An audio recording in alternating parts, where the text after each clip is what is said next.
Bueno, muy buenos días, amada iglesia. Dios les bendiga grande y ricamente.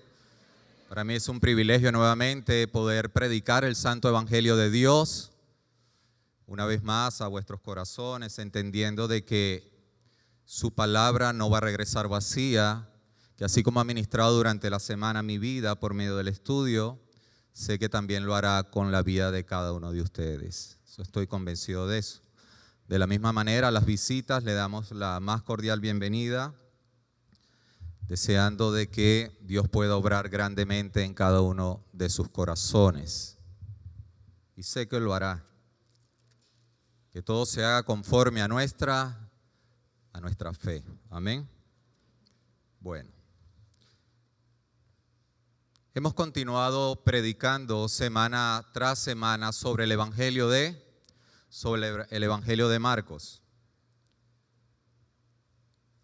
Y quiero que vayamos a Marcos capítulo 4, verso del 26 al 32, para continuar exponiendo la palabra de Dios por medio de las parábolas de Jesús.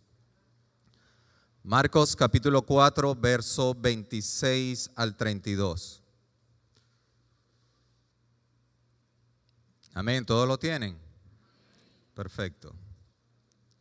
Antes de introducirnos en el texto, Marcos 4, 26 al 32. Antes de podernos introducirnos en el texto, tenemos que hacer un pequeño resumen sobre las predicaciones anteriormente que han sido expuestas.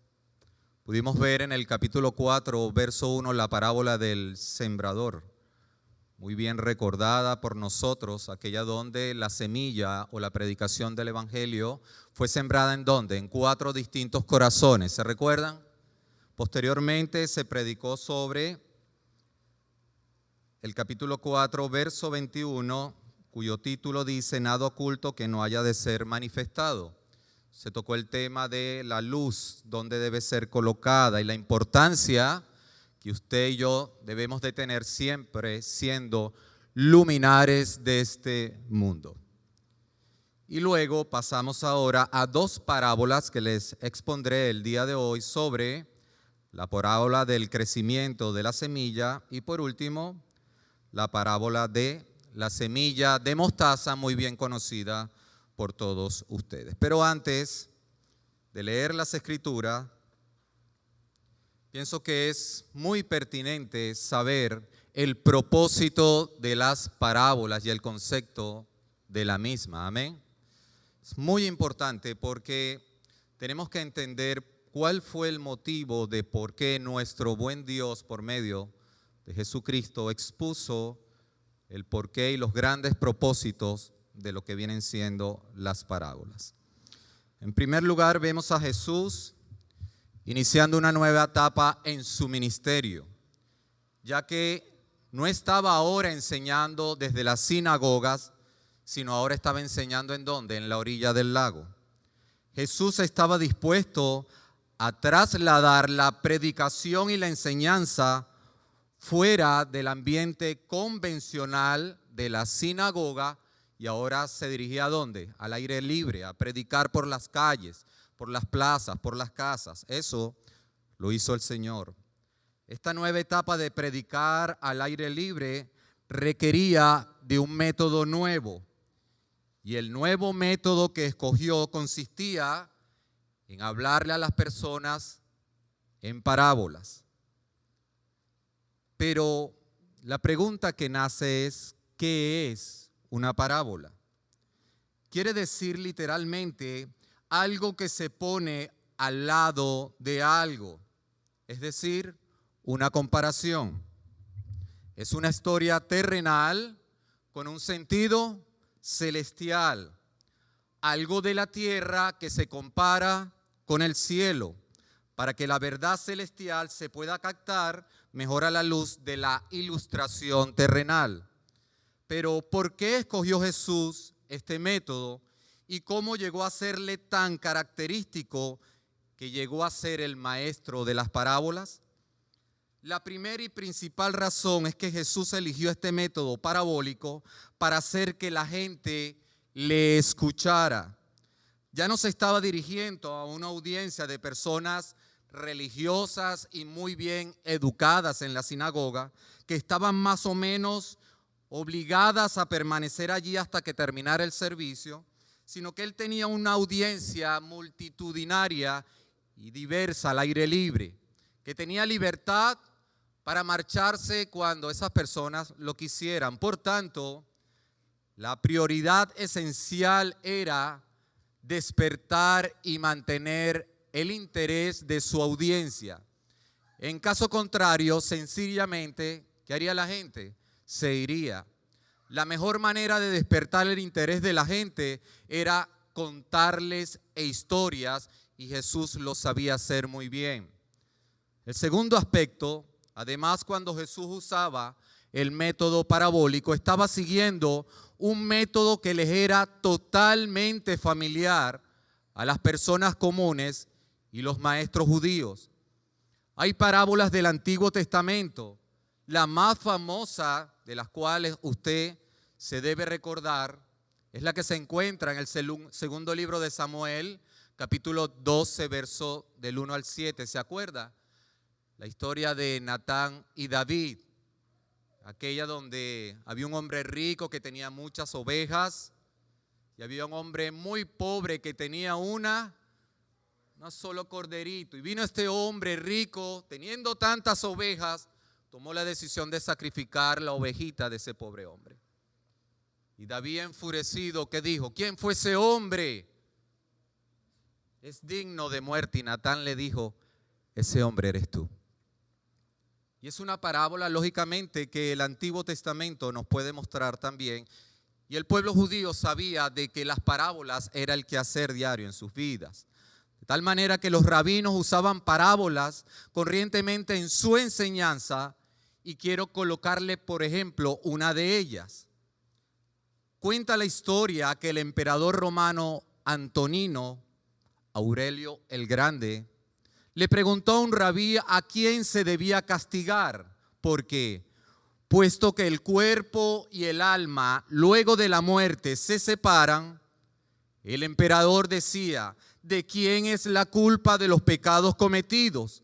¿Del cuerpo o de la alma? Buena pregunta, ¿sí? ¿De quién es la culpa?, le preguntó el emperador al rabí. Y el rabino le contestó por medio de una parábola. Dijo, un cierto rey tenía un hermoso huerto que daba una fruta excelente y puso a cargo de él a 2 vigilantes, a un ciego y a un paralítico. El paralítico le dijo al ciego, veo una fruta exquisita en el huerto, llévame allí para tomarla y nos las comeremos entre los dos. Y el ciego estuvo de acuerdo, cargó a su amigo y ambos se comieron la fruta. Después de algunos días llegó el amo del huerto y les preguntó a los guardianes por la fruta. Entonces el paralítico le dijo, como yo no me puedo mover, no podía llegar allí, así que no es culpa mía. Y el ciego le dijo, como yo soy ciego, ni siquiera podía ver la fruta, así que no es culpa mía. ¿Qué hizo entonces el amo del huerto? Hizo que el ciego cargara al paralítico y así demostró la culpabilidad de ambos. Así se unirá a Dios las almas en sus cuerpos y les dará vida eterna a unos y a otros castigo por sus pecados. De tal manera que cuando Jesús usaba el método parabólico de enseñanza, estaba usando también el método que normalmente los judíos utilizaban y ellos podían entender muy bien. Y aún más, cuando Jesús usó el método parabólico de enseñanza, estaba haciendo concretas las ideas abstractas. Pocas personas son capaces de captar las ideas abstractas. Casi todos pensamos en imágenes. Podríamos pasar mucho tiempo hablando de la belleza y ninguno sacaríamos nada en claro, pero reconocemos la belleza en una flor. Podemos pasar mucho tiempo hablando de la bondad sin llegar a una definición, pero todos reconocemos una buena acción cuando la vemos. Hay un sentido en el que toda palabra tiene que hacerse carne, tiene que hacerse vida. Cada idea se tiene que encarnar, por ejemplo, en una persona. Cuando el Nuevo Testamento habla de la fe, ¿en quién nos acordamos? ¿En quién? En Abraham, en nuestro padre Abraham. Jesús era un maestro sabio. Sabía que era inútil esperar que las mentes sencillas captaran las ideas abstractas del reino de los cielos. Así es que incorporó las ideas abstractas en historias completamente concretas. Las mostró en acción, las presentó en personas, en objetos y cosas de la naturaleza para que la gente las pudiera captar y comprender. Por último, la gran virtud de la parábola es que obliga a la persona a pensar por sí misma. Obliga a todo el mundo a hacer su propia deducción y a descubrir la verdad por sí misma. La peor manera de ayudar a un niño, ¿cuál es? Hacerle todo. Tengan cuidado, padres. Hacerle todo a él. No le ayuda en absoluto el que le hagamos sus sumas, el que le hagamos la tarea y que le resolvamos todos sus problemas. Si quiere ayudarlo, dele las herramientas para que él mismo pueda hacer las cosas por sí mismo. Eso era lo que se proponía Jesús. La verdad tiene siempre un doble impacto cuando es descubierta personalmente. Jesús no quería ahorrarnos el sudor mental de pensar. Quería hacernos pensar. No quiere hacer mentes perezosas. Jesús quiere en nuestras vidas mentes activas.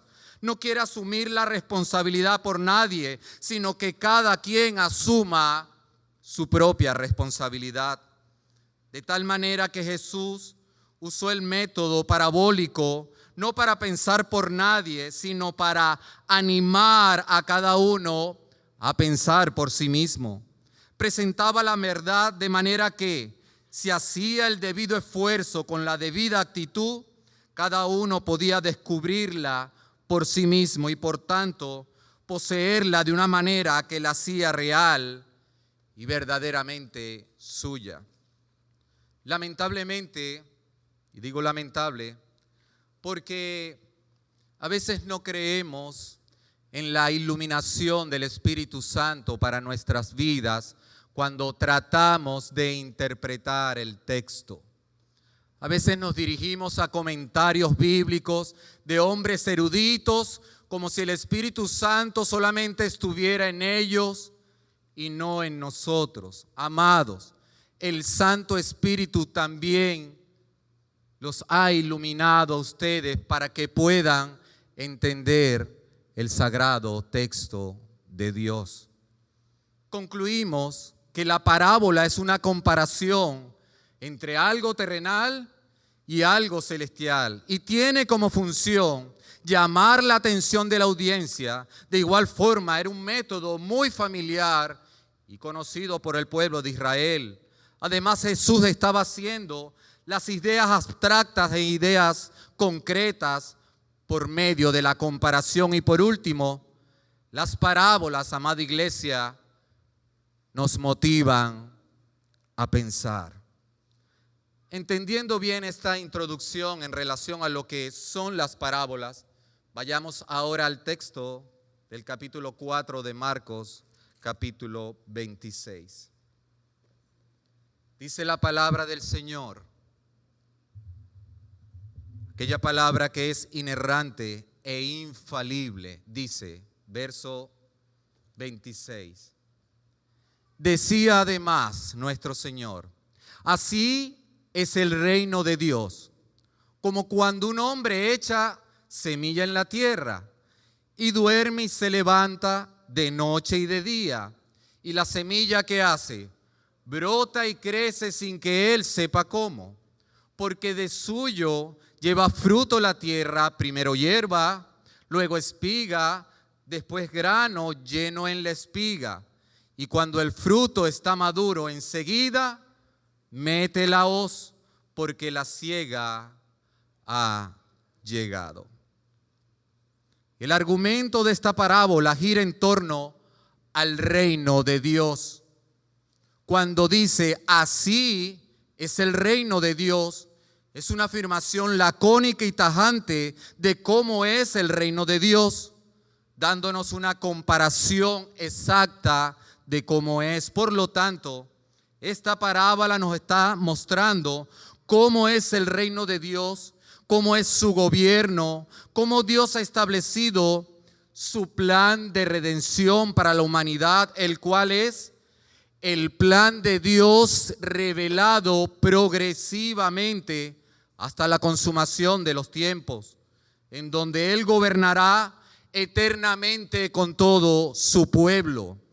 Su gobierno pleno y absoluto se establecerá en los fines de estos tiempos, de tal manera que esta parábola gira en virtud a la revelación progresiva de Dios, desde la caída hasta la consumación de los tiempos. Recuerde que Dios en su sabio consejo se ha revelado a la humanidad progresivamente. Recuérdense en Génesis capítulo 3, verso 15, en el evangelio primitivo, el que llaman el protoevangelio. Una simiente de la mujer, la cual traería salvación a toda la humanidad. ¿Se recuerdan? Génesis 3:15. Y posteriormente el Señor se ha revelado progresivamente por medio de los pactos. El pacto de Noé, ¿se recuerdan? Luego del diluvio, el arco iris que actualmente ha sido trastocado, donde el Señor prometía no volver a destruir a toda la humanidad. Después vino el pacto abrahámico, donde el Señor le mostraba a Abraham que habría una gran nación bendecida y lógicamente un gran territorio. Posteriormente vino el pacto mosaico, donde se dieron las 10 leyes o la ley moral, junto con las leyes civiles y la ley ceremonial, mostrándonos, amada iglesia, la incapacidad de poder cumplir completamente la ley para podernos acercar a Dios. Y por último, el pacto davídico, de donde su simiente vendría nuestro Señor Jesucristo. Cerrando con el gran pacto de gracia, cuando Jesús llegó a esta tierra, murió y resucitó al tercer día. De tal manera que el Señor se ha venido revelando a su pueblo de una manera progresiva. Y es importante saber esto, que esta es la única parábola que solamente se encuentra en el Evangelio de Marcos. Pero aunque esta parábola es corta, está llena de grandes verdades pertinentes a nuestras vidas. 3 grandes verdades, y si quieres las anota. La primera verdad nos habla sobre la impotencia humana. Impotencia humana. La segunda verdad nos habla sobre el reino de Dios. Y la tercera verdad nos habla sobre la consumación o el fin de los tiempos. Impotencia humana, reino de Dios y consumación o fin de los tiempos. En primer lugar, el Señor toca acá la impotencia humana. El labrador no hace crecer la semilla, ni siquiera sabe cómo crece. La semilla tiene el secreto de la vida y del crecimiento. Nadie ha poseído nunca el secreto de la vida. Ninguna persona ha creado nunca nada en el sentido exacto de la palabra. El ser humano puede descubrir las cosas, puede organizar las cosas, puede desarrollarlas, pero nunca puede crear la vida. Nosotros no creamos el reino de Dios, el reino le pertenece a nuestro buen Dios. Es verdad que podemos producir una condición en el mundo para que el reino de Dios llegue más rápidamente. ¿Y cuál es esa condición para que llegue el reino de Dios más rápidamente? Que el evangelio de Dios se haya predicado en todo el mundo, y entonces, dice el texto, vendrá el fin. Así lo afirmó nuestro Señor Jesucristo al decir: y será predicado este evangelio del reino en todo el mundo para testimonio a todas las naciones, y entonces, solo entonces vendrá el fin. Pero detrás de todas las cosas está Dios y el poder y la voluntad de Él, sus decretos y su santa providencia. Se hará lo que Él, solamente Él ha estipulado.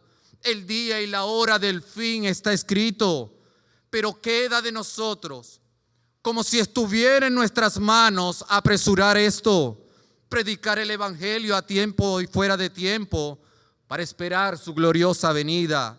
Nuestro llamado es sembrar la semilla del evangelio, y Dios dará el crecimiento dependiendo en la tierra en donde haya caído la semilla.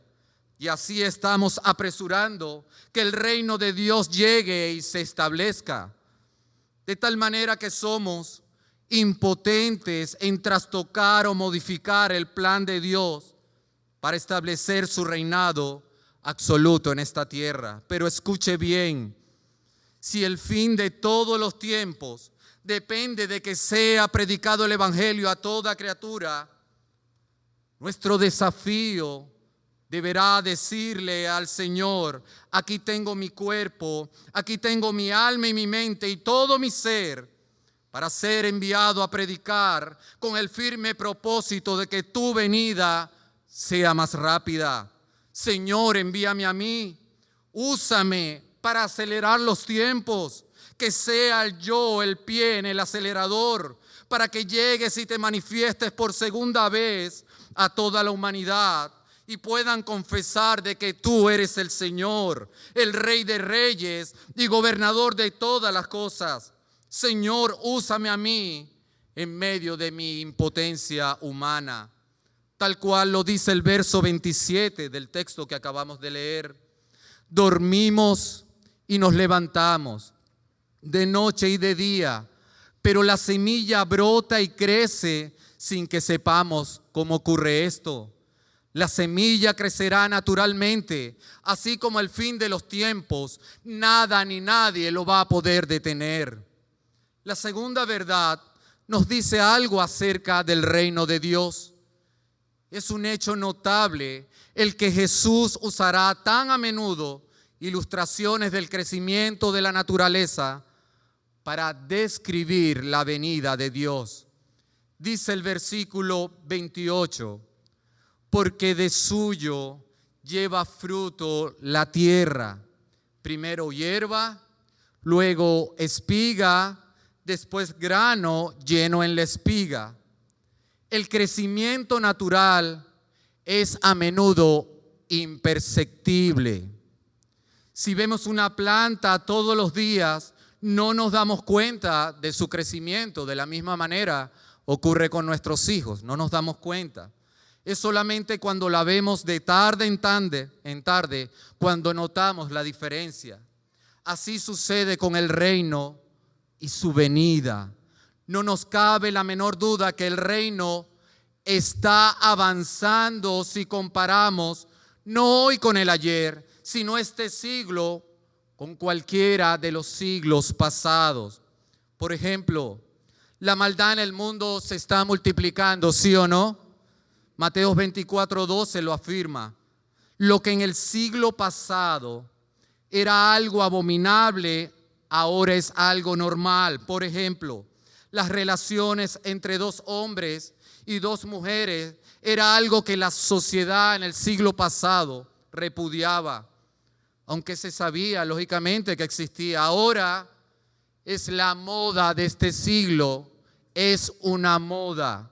Y todo esto nos lleva a la conclusión de que el reino sigue avanzando. Puede que el crecimiento del reino, como el de la planta, sea imperceptible de un día para otro, pero con el paso de los años es indudable. De tal manera, amado hermano y visita, que tú y yo tenemos que entender esto. Así como el reino se acerca, tú también te estás acercando al reino.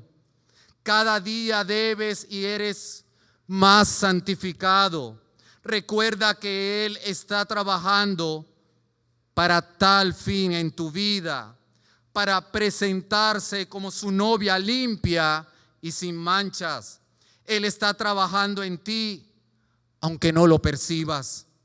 Te aseguro, querido hermano y hermana, que no eres la misma persona que el día de ayer. Él está trabajando en ti para perfeccionarte. Imperceptible, sí, pero cada vez que el reino de Dios se acerca, tú te estás acercando a Él. Él te está perfeccionando hasta el día de Jesucristo, donde le verás cara a cara. Esa es la promesa que Dios ha dado a nuestras vidas. El crecimiento natural es constante, no solamente imperceptible, sino también el crecimiento es constante. Dice el texto, noche y día. Mientras el campesino duerme, el crecimiento prosigue. No hay nada irregular en la obra de Dios. Lo malo del esfuerzo humano es que es inconstante. ¿Cuántos proyectos hemos comenzado que están a media asta o sin concluir? En todas las esferas de nuestras vidas muchas veces nos falta la constancia. Un día damos un paso adelante y el día siguiente 2 pasos atrás. Pero la obra de Dios prosigue calladamente. Dios desarrolla su plan sin cesar. El punto es que debemos de aprender de la constancia de Dios. Él es constante en su labor diaria para la redención de la humanidad. El Señor no flaquea, Él no se distrae, Él no cambia de objetivos que ya han sido trazados por la Santa Trinidad. El Señor bien sabe que la única virtud que da resultados, ¿cuál es, amada iglesia? La constancia es la única virtud que da resultado. El Señor predicaba a tiempo y fuera de tiempo durante sus 3 años de ministerio. Aprovechaba al máximo ese tiempo para cumplir con el objetivo de predicar el evangelio camino a la cruz del Calvario.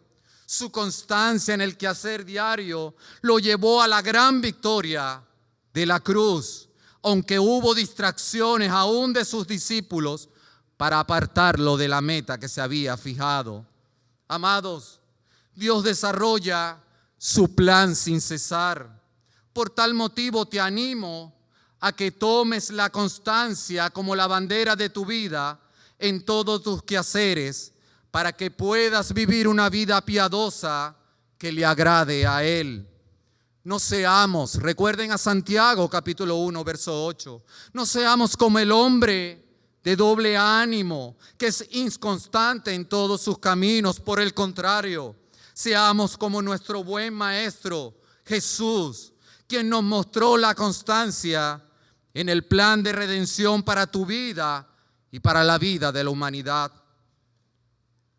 De tal manera que, de la misma forma, no solamente el crecimiento natural es imperceptible, constante, sino también es inevitable. El reino de Dios llegará, ¿sabe? Llegará, lo creas o no, lo trates de impedir o no. No hay nada tan poderoso como el crecimiento. Un árbol puede quebrar una acera de hormigón con el poder del crecimiento. Lo vemos en nuestras aceras, ¿verdad? Como las raíces rompen completamente el hormigón de las aceras. Un árbol puede quebrar completamente una acera. Una planta puede asomar su cogollo verde en un camino completamente de asfalto. Nada puede detener el crecimiento. Así sucede con el reino de Dios.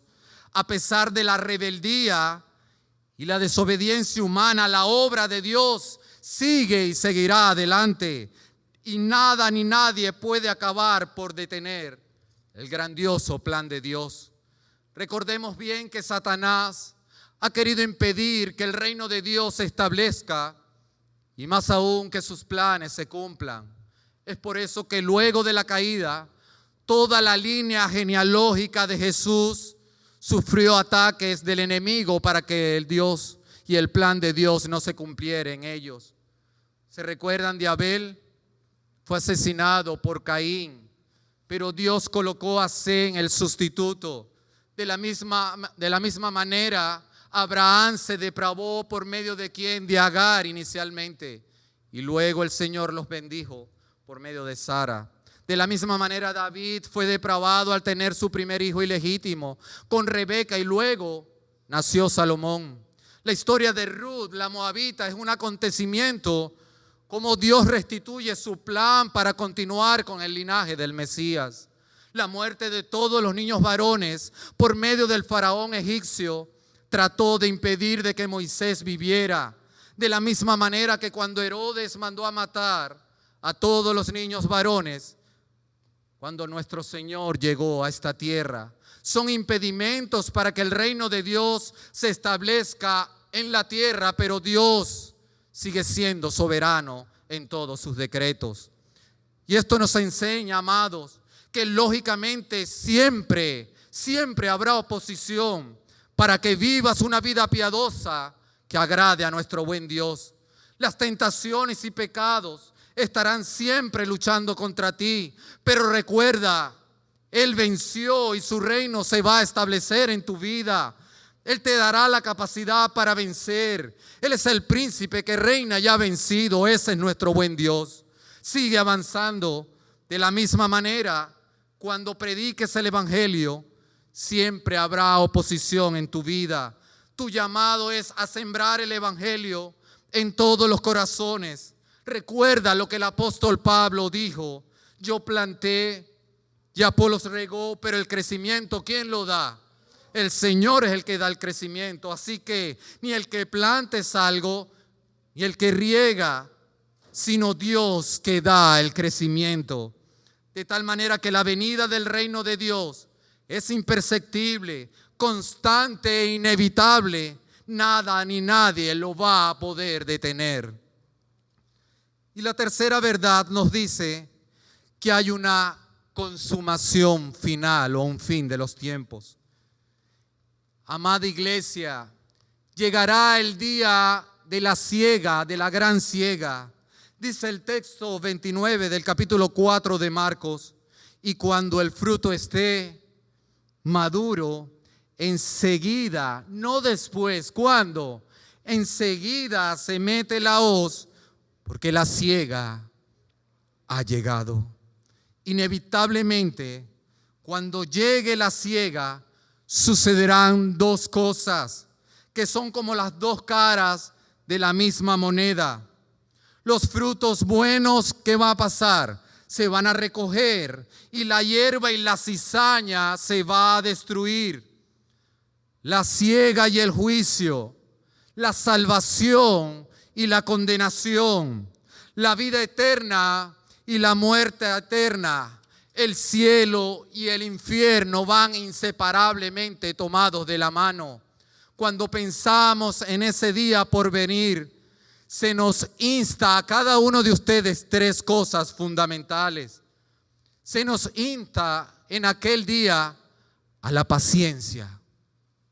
Somos criaturas del momento e inevitablemente pensamos en términos del momento, del aquí y del ahora. Nuestra tendencia es que ante cualquier circunstancia deseamos que se resuelva ya y ahora mismo, porque no queremos ejercitar la paciencia. Dios tiene toda la eternidad para realizar su obra, porque 1000 años delante de tus ojos son como el día de ayer que pasó y como una de las vigilias de la noche. Salmo 94. En vez de la prisa humana malhumorada, impaciente y nerviosa, debemos cultivar en nuestra alma la paciencia que aprende a esperar ¿en quién? En nuestro buen Dios. Se nos insta no solamente a la paciencia, sino también a la esperanza. Como decía el pastor Bradley, muchas veces nos sentimos desesperanzados, ¿sí o no? Estamos viviendo hoy en un día, en una atmósfera de desesperación. Los medios de comunicación nos llevan a la desesperación con puras noticias de tragedias, de sufrimiento, situaciones económicas y sin esperanza. Eso es lo que piensa mucha gente allá afuera. Ahora bien, nadie puede pensar eso si ha creído en Dios. Si Dios es el Dios en quien creemos, no cabe el pesimismo. Puede que haya remordimientos y pesar. Puede que haya arrepentimiento y contrición del alma. Puede que haya examen de conciencia y reconocimiento del fracaso y del pecado. Pero no puede haber nunca lugar para la desesperación. Dios ha provisto esperanza en medio del sufrimiento. Para eso hemos venido para acá, aquellos que tienen sus cuerpos afligidos, porque sabemos que hay esperanza en el médico por excelencia. Eso debemos entender. La esperanza es la que nos mantiene en pie en víspera de la llegada de su reino. Coloquemos la mirada en su Hijo. Él está a la puerta de su venida. Y por último, se nos insta a estar preparados para la consumación de los tiempos y el día final. Paciencia, esperanza y estar preparados. Será demasiado tarde para prepararnos cuando el día llegue. Tenemos que estar preparados cuando hoy, literalmente, para encontrarnos con nuestro buen Dios.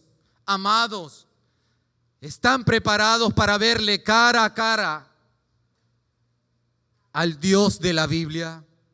¿Están listos para el gran encuentro? Puede ser hoy mismo o quizás mañana. Y tú, amada visita, ¿estás preparada para verte cara a cara con Dios y rindas cuentas de tu vida? Es necesario que estés preparado para el gran día donde todos irán al encuentro con el Dios Creador y serán juzgados todos por sus obras. Es por eso que hoy es el día para la salvación de tu alma.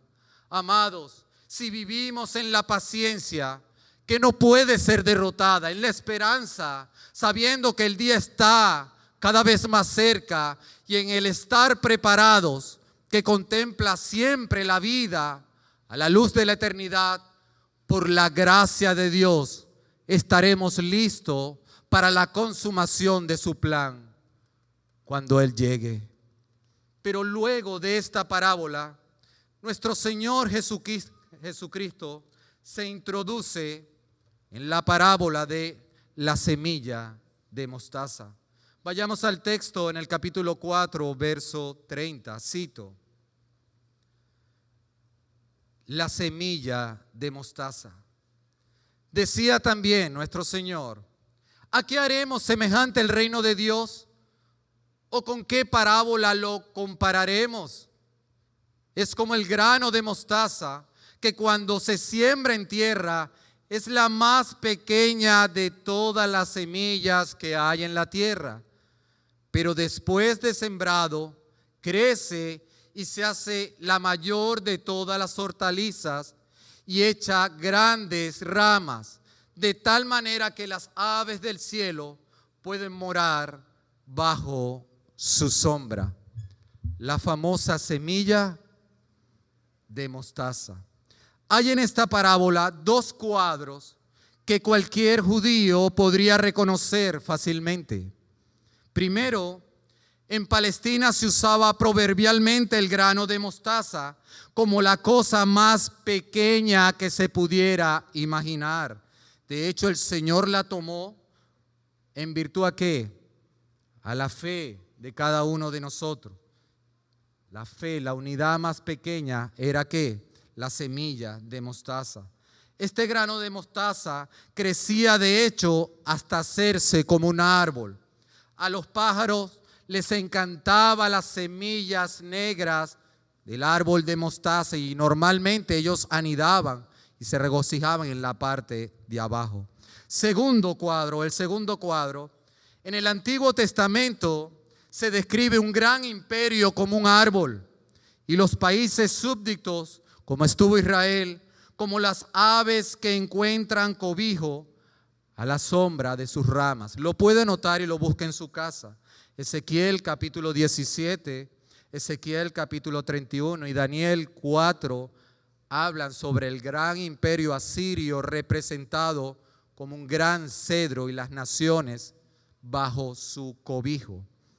La figura de un árbol con pájaros en sus ramas representa, por tanto, un gran imperio y las naciones que forman parte de él. Es por eso que una gran aplicación para tu vida tomada de esta parábola es que no te desanimes nunca por los principios o emprendimientos humildes o pequeños que hagas. No te desanimes nunca por los principios o emprendimientos humildes o pequeños que hagas. Puede parecer de que en un momento no puede producir más que un efecto muy pequeño, pero si ese efecto pequeño se repite y se repite, llegará a ser algo muy grande. Y eso lo conocemos muchas veces en el experimento que hacíamos allá en bachillerato. Colocábamos una jarra de agua, tomábamos un tintero con pintura negra y un gotero, ¿se acuerdan? Íbamos colocando una gota en la jarra de agua. Inicialmente la gota no enturbiaba completamente el agua, pero una gota y otra gota y otra gota, por más pequeño que fuera, pero repetida constantemente, ¿qué producía? Que el agua lógicamente se iba a colocar turbia. Algunas veces pensamos que para todo lo que podemos hacer, realmente apenas vale la pena empezarlo. Pero debemos siempre tener presente esto.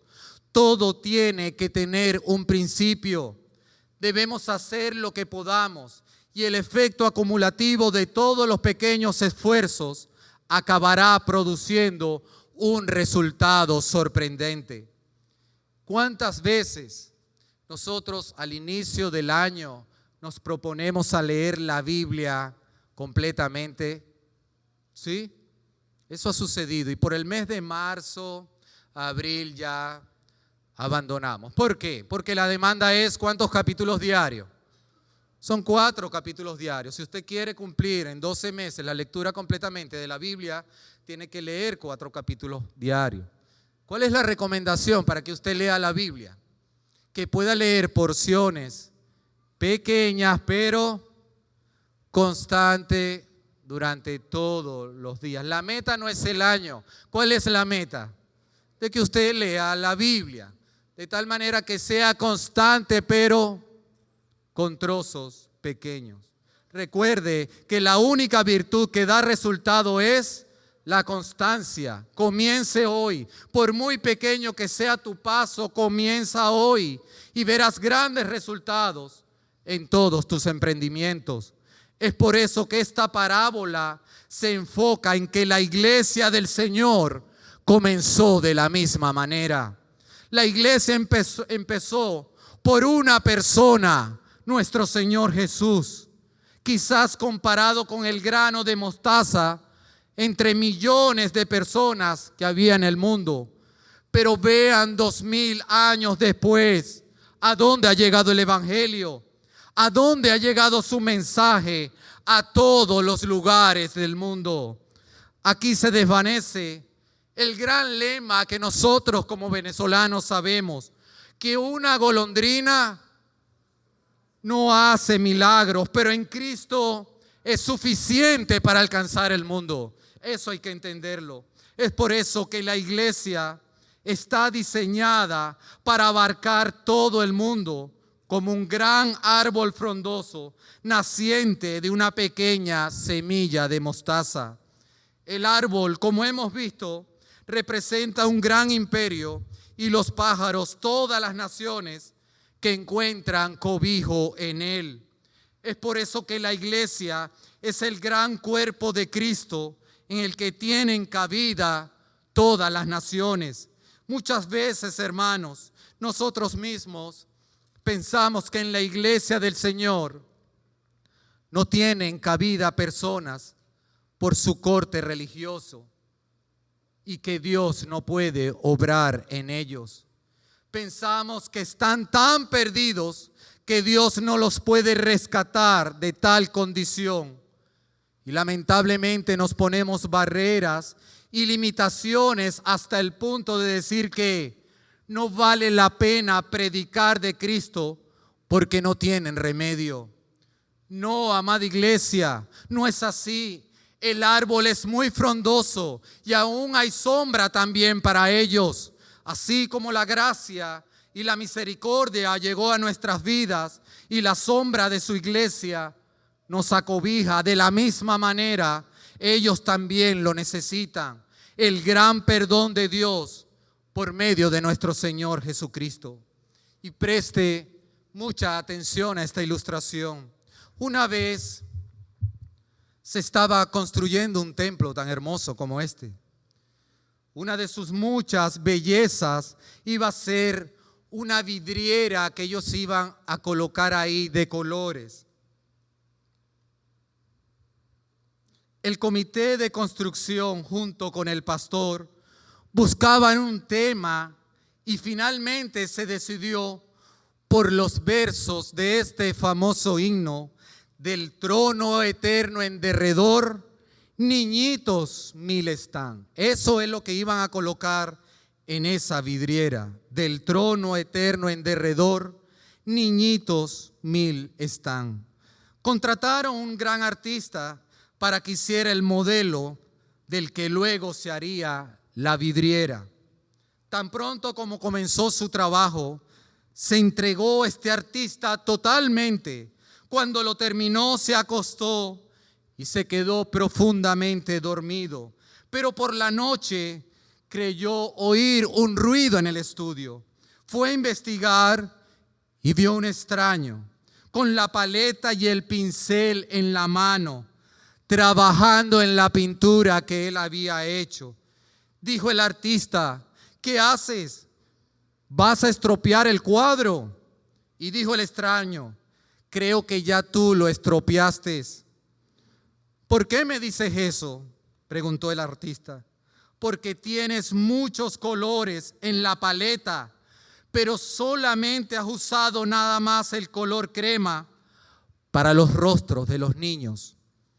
Este hombre le dijo: ¿quién te dijo que el cielo es un lugar en el que no hay más nada que niños de color blanco?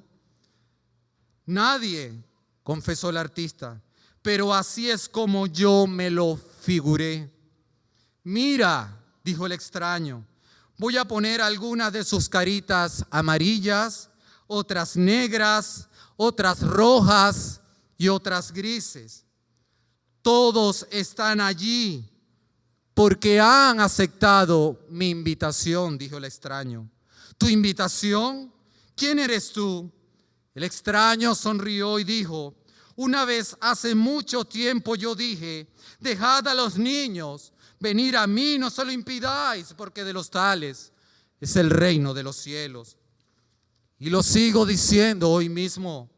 Entonces el artista se dio cuenta de que era Jesús en persona, y cuando volteó no lo vio más. El cuadro parecía más maravilloso ahora, que tenía niños negros, amarillos, grises y blancos.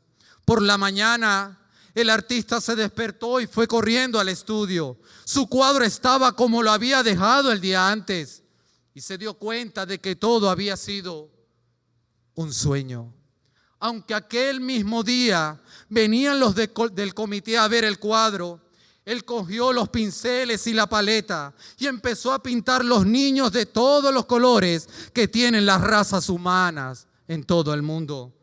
Cuando llegó el comité, todos pensaron que el cuadro era maravilloso y uno dijo conmovido: vamos a tener la más grande familia de Dios en nuestra iglesia, de toda etnia y de toda nación. Amados, la iglesia es la familia de Dios. Y en esa iglesia que empezó allá en Palestina, tan pequeña como un granito de mostaza, hay sitio para todas las naciones del mundo. Hay sitio para todas las personas del mundo. Hay sitio para ti, amigo, que nos estás acompañando el día de hoy. Sus ramas son tan frondosas, así como las manos de nuestro Señor Jesucristo, abiertas por completo allá en la cruz del Calvario. No hay barrera en la iglesia de Dios. Aunque nosotros las levantemos, Dios en Cristo siempre las va a eliminar. De tal manera que también hoy, amada visita, hay cabida para ti en la iglesia del Señor, a que reposes en sus ramas y te deleites en su majestuosa sombra. El Señor te invita una vez más a venir a Él.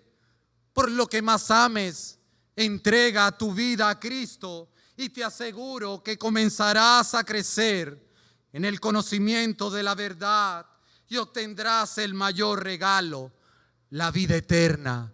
Ven, ven, ven a Jesús. Quizás has vivido como un ave tratando de buscar una sombra y fruto.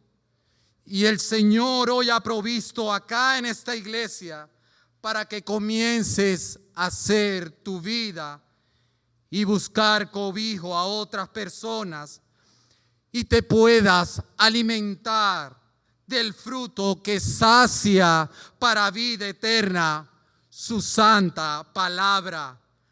Ven a Jesús y te garantizo que pasarás de muerte a vida. Incline su rostro y vamos a orar.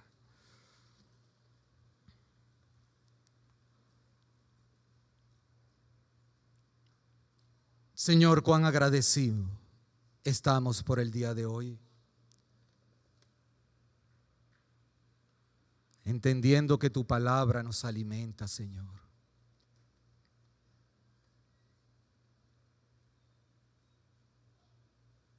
Descansamos en ti y en tu obra magnífica que hiciste hace 2000 años, como esa pequeña semilla de mostaza. 2000 años han pasado, Señor.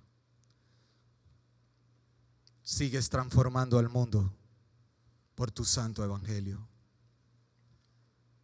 Se ha predicado en todos los lugares de este planeta. Aquellos que pensaban crucificarte y hacerte daño, hoy estamos completamente convencidos de que la tumba está vacía, Señor. Que has obrado en la eternidad, que has obrado en nuestras vidas. Que hoy podemos estar aquí satisfechos como las aves de esta parábola debajo de este gran árbol llamado iglesia, disfrutando del cobijo de mis hermanos, disfrutando del cobijo tuyo, Señor, recibiendo sombra y frutos para alimentar nuestras almas sedientas, Señor. Estamos muy agradecidos por ti. Sabemos que tu reino no se detiene, sigue avanzando y que tu venida está próxima, Señor. Cada minuto que pasa es un minuto a favor tuyo de tu venida. Te pido por mis hermanos, consiervos, que sigas tú obrando en sus corazones. Bien sabes nuestras luchas, Señor. Bien sabes, Señor, todas las tentaciones que vivimos, pecados cometidos. Pero a ti te ha placido, Señor, que experimentemos esto para que aprendamos a depender cada día más de ti, Señor. Capacítanos y asístenos para tal fin. Ayúdanos, Señor, a caminar fielmente en tu palabra, oh Dios. Y clamo por las visitas. Han venido para acá con un propósito eterno, Señor. Han escuchado el evangelio de salvación para sus almas. Querido amigo, amiga, que hoy nos visitas el día de hoy, Señor, una vez más está obrando en tu vida. El Señor ha obrado de tal manera que hoy tú estés acá sentado en este templo, escuchando la mejor noticia de que en Cristo hay perdón y salvación para tu alma. La demanda de Él, como dijo nuestro Señor Jesucristo en Marcos capítulo 1, verso 15, es que el reino de Dios, el que hoy te acabo de predicar, se ha acercado una vez más a tu vida, de tal manera que te arrepientas de todos tus pecados y creas en aquel que puede perdonarte, Jesús. Ven a Jesús el día de hoy, entrega tu vida y te garantizo que pasarás de muerte a vida, que todos tus pecados serán perdonados, que todos tus pecados serán borrados, que todos tus pecados serán olvidados y la justicia de Cristo, sus buenas obras serán transferidas a tu alma para que el día que partas de esta tierra te puedas presentar no con tu justicia caída, sino con la justicia de Cristo. Ven a Jesús, ven a Jesús. Señor, te damos gracias una vez más por este tiempo y que la honra y la gloria siempre sean para ti. Lo pedimos en el nombre de Jesús.